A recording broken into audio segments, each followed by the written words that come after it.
I think I would maybe be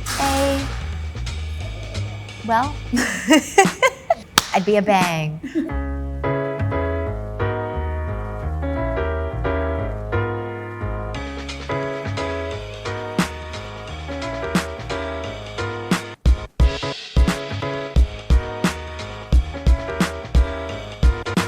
If I wasn't an actor, I'd be a teacher, because I think I remember those specific teachers that were paramount in changing my trajectory. I've always kind of held this feeling that I think I'd be a zoologist or like a safari park ranger. If I wasn't an actor, I would study epigenetics or something of that nature. I always thought I'd be a really good A&R in music. I don't know, I was just today saying maybe I would want to be a doula.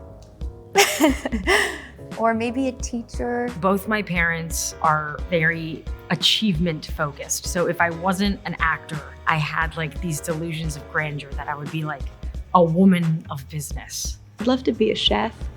I really like cooking. If I wasn't an actor, I'd be a mess. Thank God this worked out.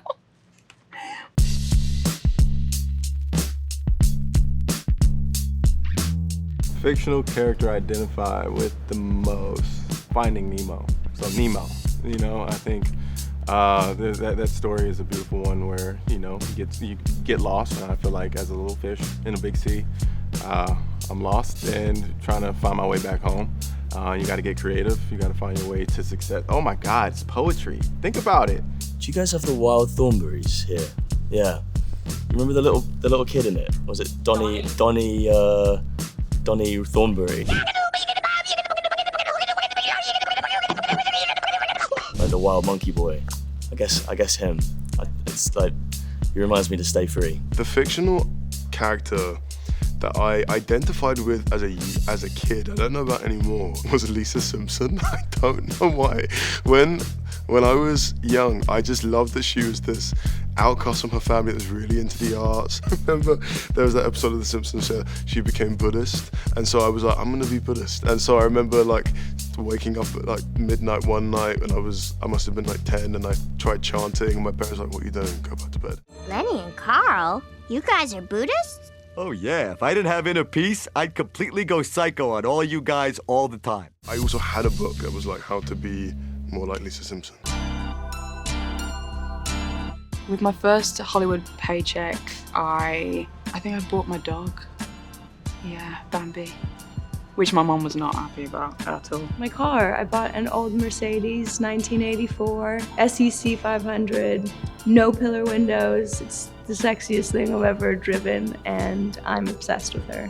First one, I remember I was living in Atlanta. I went back home, and then I got my check, and I took myself to Olive Garden. You know, that's fine dining. Breadsticks, you don't do that. That was luxury. That is luxury. My very first one was when I was like 11 or 12, and I played a feral child in the Ridley Scott's Robin Hood, and I bought a bunch of Ben & Jerry's ice cream. It wasn't a big paycheck. Bought a house before I spent it on Nando's and chocolate. Invested, and I put it in a savings account, as I do all my Hollywood paychecks to this day. The first time I was properly starstruck was probably Daniel Day-Lewis. I mean, you just don't get better than him. Yeah, meeting him was a ride. I like saw Tilda Swinton from very far away and literally left the room. That was probably the most starstruck I've ever been. I recently did a film with Michelle Williams and Daisy Edgar Jones. They were the most inviting people ever, but I sat in the makeup chair in between them and I was like, hi. I didn't really know what to do with myself. Meeting Donald Glover, maybe? I was at the Emmys the other day, and I was in the queue for an interview right behind Ben Stiller, and I was freaking out. I was really like mincing my words. He was like, congrats on the studio, and I was like, congrats on an amazing life and career. If I have my AirPods in on set, I'm usually listening to Beyonce, I'd say.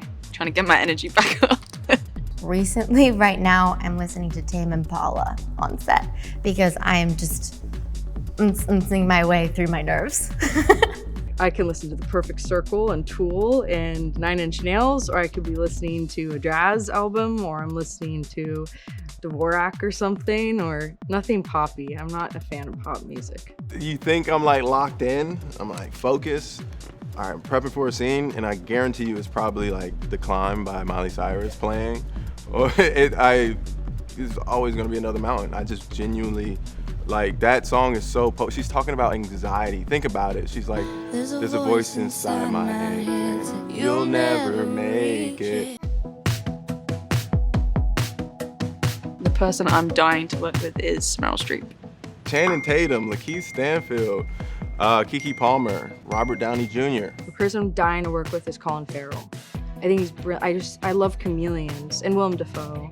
Gosh, I have a list that I wrote like 10 years ago, and I will eventually check them all off as my goal.